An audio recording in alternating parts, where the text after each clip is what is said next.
The Arvi Park is accessible by car, bus, or cable car.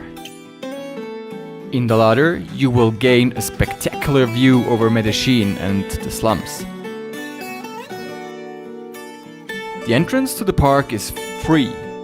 The park consists of a huge big green forest, creeks, trails, hotels and food stands.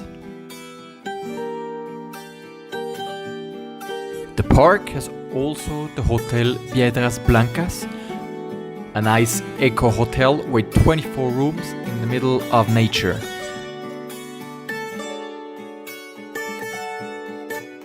There is also a reservoir with boat rental. You can also find an entomological museum and a butterfly garden.